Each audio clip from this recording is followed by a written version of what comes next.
તો સૌથી પહેલા આપણે સાપ્તાહિક માર્કેટની વાત કરી લઈએ તો આ સપ્તાહે બજારમાં તમને સારો એવો ઘટાડો જોવા મળ્યો છે. નિફ્ટી અને સેન્સેક્સના ફ્રન્ટ પરથી ઓલમોસ્ટ 0.5% વધારેનો ઘટાડો આવ્યો છે અને નિફ્ટી બેંક આ અઠવાડિયે આપણને 2% વધારે ઘટતો દેખાયો.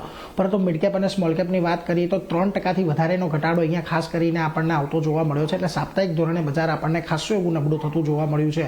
આજની વાત કરી લઈએ તો આજે તમને નિફ્ટીની અંદર 24,500ના લેવલની નીચેનું એક ક્લોઝિંગ આવતું જોવા મળ્યું. સેન્સેક્સ પણ 80,000નો લેવલ તોડીને બંધ થતો જોવા મળ્યો છે. નિફ્ટી બેંકમાં આજે તમને ઓલમોસ્ટ 150 પોઈન્ટનો ઘટાડો દિવસના અંતે આપણને આવતો દેખાયો અને મિડ કેપ અને સ્મોલ કેપ પણ લગભગ 0.5% થોડા આજુબાજુ આપણને બંધ થતા દેખાયા છે.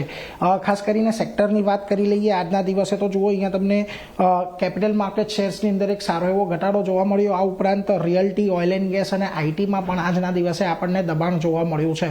પરંતુ જ્યાં આગળ થોડી ઘણી પોઝિટિવિટી રહી એમાં તમને જો એફએમસીજી અને ડિફેન્સ કાઉન્ટર હતા કે જ્યાં આજે બજારને થોડોક ટેકો આપવાનો પ્રયાસ સવારથી થઈ રહ્યો હતો. ખાસ કરીને વાત કરી લઈએ નિફ્ટીના ઘટનારા શેર્સની તો આજે એમએનએમમાં સૌથી મોટો ઘટાડો આવ્યો. સ્ટોક લગભગ 2.5%, 3% જેટલો ઘટ્યો છે.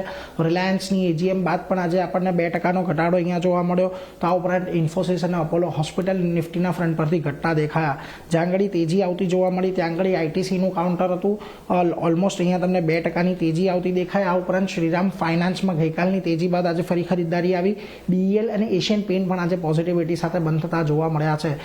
ખાસ કરીને તમે મિડકેપની વાત કરી લો તો અહીંયા તમને બીએસસી, મોતીલાલ ઓસ્વાલ, એસજીવીએન અને એચડીએફસી એએમસી એવા શેર્સ રહ્યા કે જ્યાં આગળ આજના દિવસમાં ઘટાડો આવતો દેખાયો. તો જ્યાં આગળ તેજી આવી છે એમાં કોલગેટ, એસ્કોટ કુબોટા, યસ બેંક અને મેરિકોનો સમાવેશ થાય છે. ખાસ કરીને આજના દિવસે આપણે 24,500ની નીચે આવીને બંધ થયા છીએ. શક્યતા છે કે આવનારા સમયમાં આપણને અહીંયાથી થોડો ઘટાડો હજી વધતો દેખાય અને બજાર આપણને 24,200 સુધી પણ એક જતું દેખાય. મોટી 24,200 થી 25,000ની વચ્ચે સપ્ટેમ્બર સિરીઝમાં બજાર રહેવાની એક અપેક્ષા અત્યારે બનતી દેખાઈ રહી છે.